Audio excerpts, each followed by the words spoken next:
abusia for Speaker of Parliament Smaila Abambabe ene Alexander AfenyoMarkinsfrom almost 7 no baby a aduru se ano aya yedin yenim se akoma to aba no awie die enema bi wo hasa ankofo we behwe na akoma di ye di atu ye abusia Kevin Taylor of Los Angeles TV de se bia ba betu abusia ni na ejina Abambabe Chief Justice ene Alexander AfenyoMarkinsfrom abusia mon sensam no yonko ni nkokuti ensemo a Kevin Taylor ede ababe tudwa na se we na so wado chebia ni die no obuo kwan so abamode na ya kire ya adwen ha aye be media GH so senne ne dey dikan wani etwa e channel so a ene die kwan so ne obuo kwan so e be sro bomode subscribe like na bo a share ma fofre pensem ni biati enya bi enti yonko ni nkotie ensemo a Kevin Taylor ede ababe tudwa efa eye Chief Justice Speaker of Parliament Abambabe ene Alexander AfenyoMarkinsfrom the then majority leader of the MPP na see we na say one you chebe ni dio ni obo kwansa bomode na ya kire ya adu yenti ensema Kevin Taylor ade ababetu in court. Another issue starts here. Chief Justice or you see where to be in there. The Chief Justice making a ruling no or in her submissions or ruling no or say if AfenyoMarkinsfrom had gone to the High Court, the High Court would have still come to them for interpretation. Alban Bagbin lawyers raise the issue no. Omo can be say, in fact, so we read the constitution no, na u follow constitution no, na u pese udi no kra. Nanka o se AfenyoMarkinsfrom eko edien High Court. But AfenyoMarkinsfrom ended up at the Supreme Court. Enti the application from the speaker lawyers no say it is not right for AfenyoMarkinsfrom to even at the end of the day come straight to the Supreme Court. Even though the Supreme Court oversees or is powerful than the High Court, we should all follow due process. As far as the Constitution is saying, there is the room, we still have an option to use. AfenyoMarkinsfrom was supposed to use that option because in Ghana, Supreme Court is such a High Court.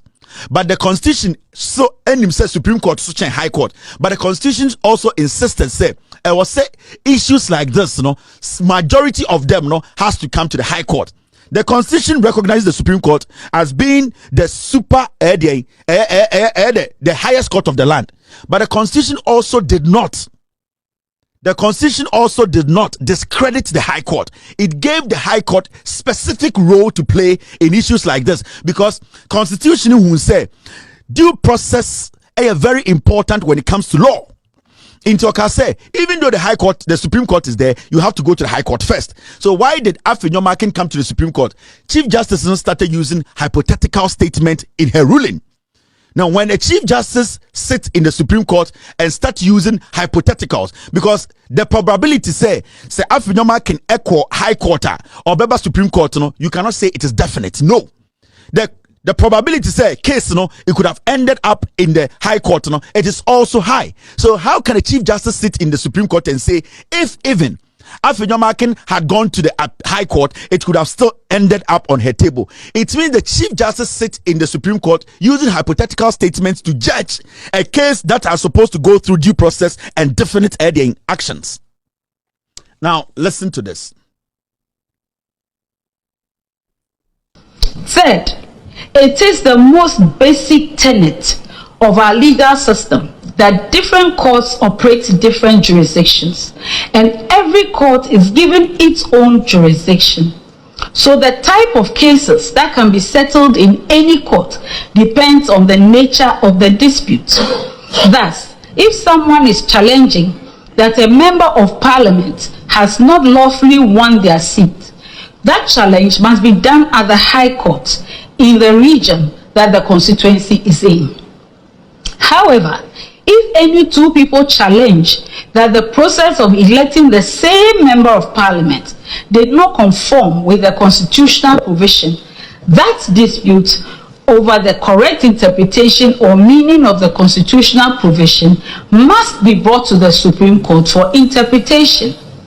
Indeed, if the dispute over correct interpretation or meaning of the relevant provision occurs while the parties are before the High Court must, by direction of Article 132, stop hearing the case and refer the dispute over the correct interpretation of the Constitution to the Supreme Court.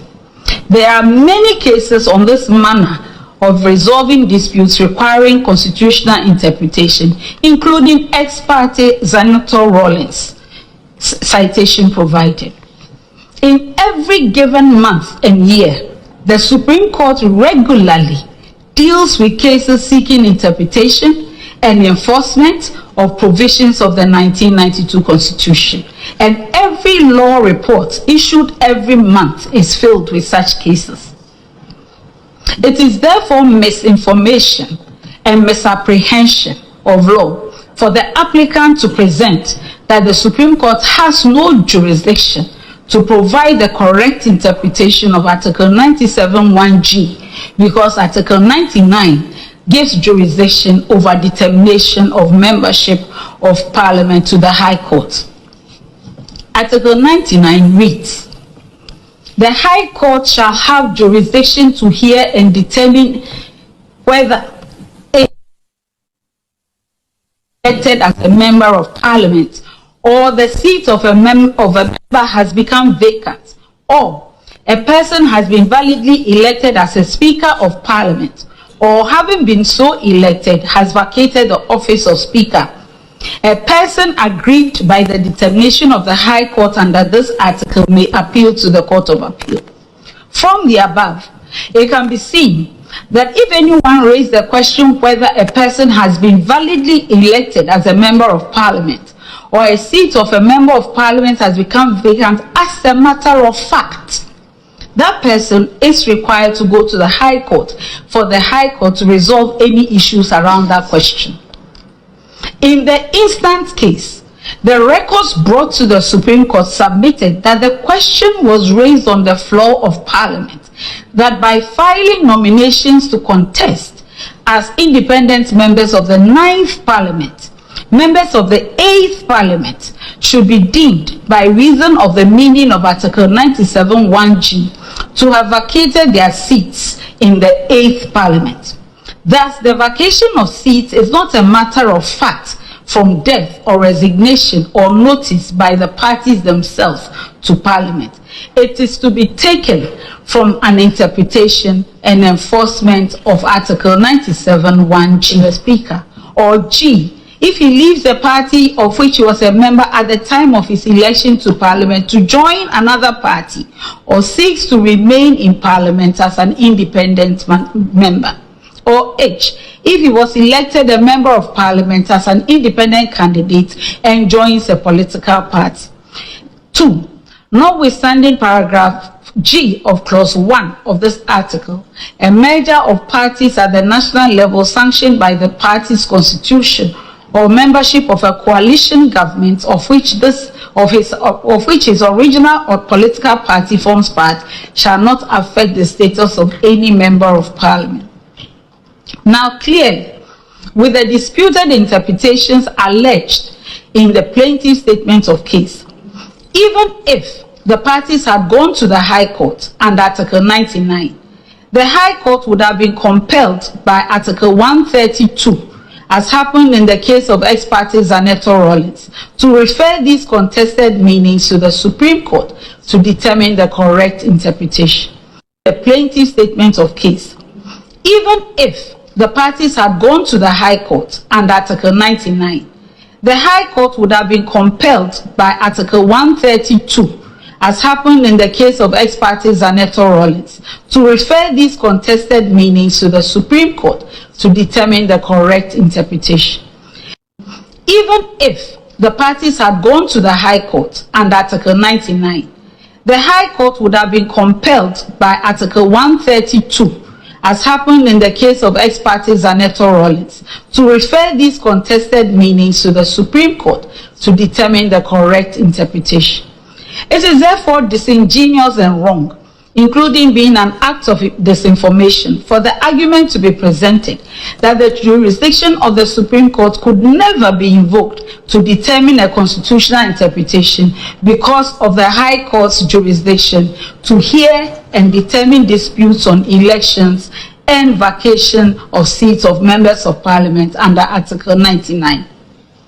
Our clear view is that Article 99 gives the jurisdiction to hear cases involving questions on validity of election or vacation of seats of a member of parliament and the speaker. It does not in any way take away the jurisdiction of the Supreme Court to interpret and enforce any provision of the Constitution, including Article 99 itself.